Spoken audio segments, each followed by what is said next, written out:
As we dive into today's segment, the landscape of the NFL is buzzing with speculation, particularly surrounding Jalen Carter and the Philadelphia Eagles. Fans of the Green Bay Packers, keep your eyes peeled.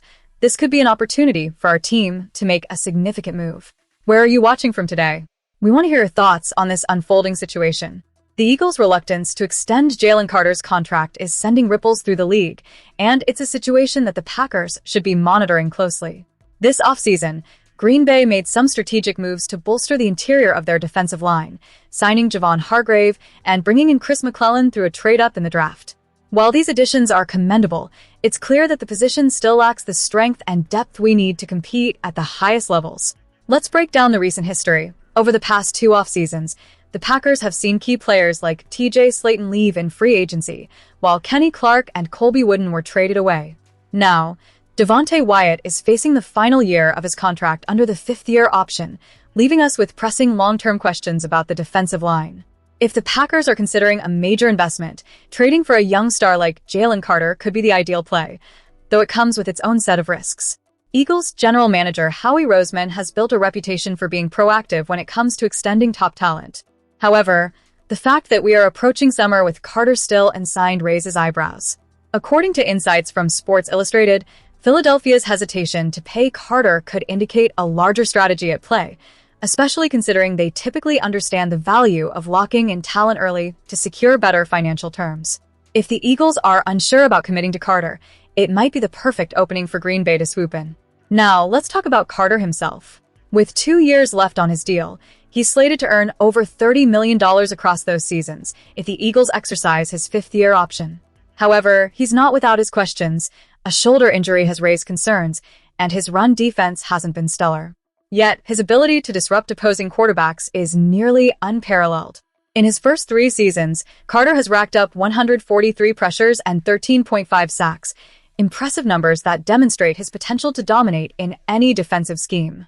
The Packers have already made a significant move for Micah Parsons, and while they might be cautious about parting with more draft capital, the prospect of forming a defensive front that includes both Parsons and Carter is tantalizing. If the Eagles are hesitant to invest in Carter, Green Bay could seize this moment to solidify a defensive line that could become a nightmare for opposing quarterbacks. As we keep an eye on this situation, the potential for a transformative move hangs in the balance. This could be the moment the Packers capitalize on a rare opportunity in the league. So, what do you think, Packers fans? Should we make a play for Carter? Let's keep the discussion going as we turn to our next piece of news. As we dive deeper into the current state of the Green Bay Packers, there's a palpable buzz surrounding the restructuring of the pass-catching arsenal. With the offseason marked by some notable departures, including the loss of Romeo due to the New England Patriots and the trade of Dontayvion Wicks to the Philadelphia Eagles, many fans are understandably concerned about the implications for the upcoming season. The narrative has quickly shifted from worry to cautious optimism, particularly with quarterback Jordan Love at the helm, who seems unfazed by the shifting dynamics of the roster. Love's confidence in the remaining talent is noteworthy. He has expressed excitement about the capabilities of Christian Watson, Jayden Reed, and the young prospect, Matthew Golden. Moreover, the anticipated return of tight end Tucker Kraft adds another layer of excitement. As Love stated, "We lost a couple of guys in our receiver room. I'm happy for those guys and where they're going, but we still got some great weapons. Christian, Jay Reed, Golden. We've got some weapons, and once we get Tuck back healthy, we'll be at full strength." This is a strong assertion from a young quarterback, but it raises questions. Can these players step up and fill the void left by Dew and Wicks? The Packers' decision to let Dew and Wicks go was undoubtedly a calculated risk. The organization chose to prioritize retaining high-potential players, which led to significant extensions for both Reed and Watson. Reed inked a 3-year deal worth over $50 million, while Watson secured a 4-year contract that could reach up to $110.5 million. It's a strong statement from the front office, indicating a commitment to developing talent rather than relying on those who have already departed. Love emphasized this aspect, noting, "It was great, I'm happy for both those guys. Anytime somebody has a payday, it's a blessing, and it's all about the work they put in and the type of people they are in the building." However, this approach doesn't come without its risks. The depth that has characterized the Packers' offense in recent seasons is now at a crossroads. The absence of Dew and Wicks raises concerns about the overall volume and production from the top-tier players. If head coach Matt LaFleur is limited in his options for crafting specific game plans, the pressure will undoubtedly shift to the shoulders of Watson and Reed to consistently deliver. This is a make-or-break moment for them, as they are expected to shoulder the load of the passing game. The Packers' strategy to invest heavily in a few talented players rather than spreading resources thin across a broader roster could pay off, but also creates high stakes. The big question remains, can the remaining pass catchers rise to the occasion?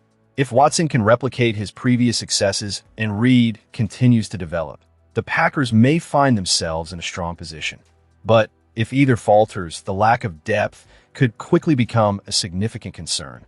As we continue to analyze the shifts in the Packers lineup, it's crucial for fans to keep a close eye on how these changes manifest on the field.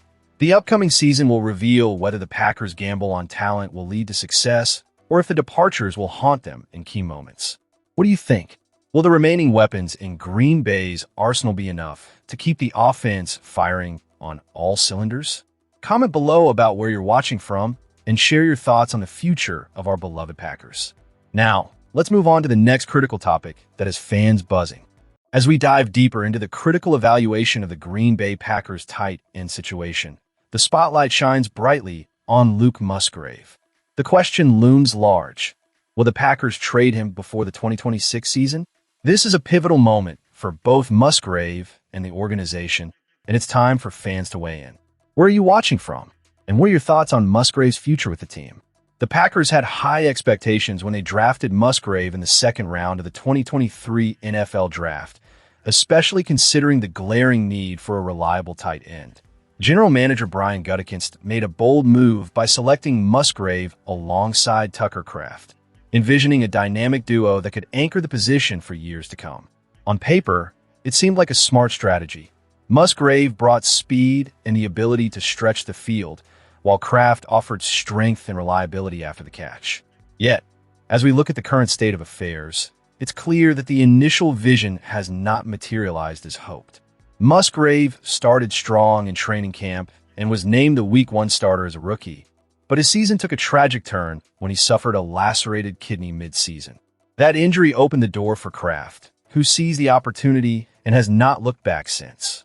Musgrave's 2023 season, though statistically his most productive with 34 receptions for 252 yards and a touchdown, has been overshadowed by the consistent play of Kraft, who has firmly established himself as the starter.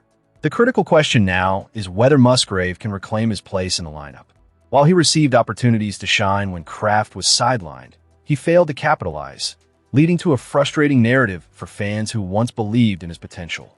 It's also important to note that head coach Matt LaFleur's play calling hasn't always catered to Musgrave's strengths, often placing him in roles more suited for Kraft. This raises a significant concern about whether the coaching staff can adapt their strategies to suit the diverse skill sets of both tight ends. Looking ahead to the final year of Musgrave's rookie contract in 2026, the likelihood of his return in 2027 appears slim unless Kraft falters significantly. Meanwhile, Kraft has expressed optimism about returning for Week 1 after his knee injury, and the tight end depth is more promising than ever. With rookies like Josh while impressing during minicamp and the recent signing of Luke Musgrave to bolster blocking duties, the Packers have options. It seems likely they will carry a maximum of 4 tight ends into the season, depending on contributions to special teams. This leads us to the potential paths forward for Musgrave.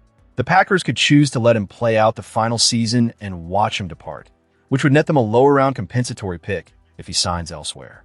However, if they opt to trade him, the return is unlikely to be substantial. Perhaps a late-round selection or a player swap to fill another area of need, such as in the running back room or along the defensive line. Trading Musgrave makes sense strategically, but it's not an immediate necessity. Gutekunst will have the flexibility to wait for the right offer rather than rushing into a deal that won't provide adequate value. For Musgrave, 2026 is not just another year. It's a make-or-break season.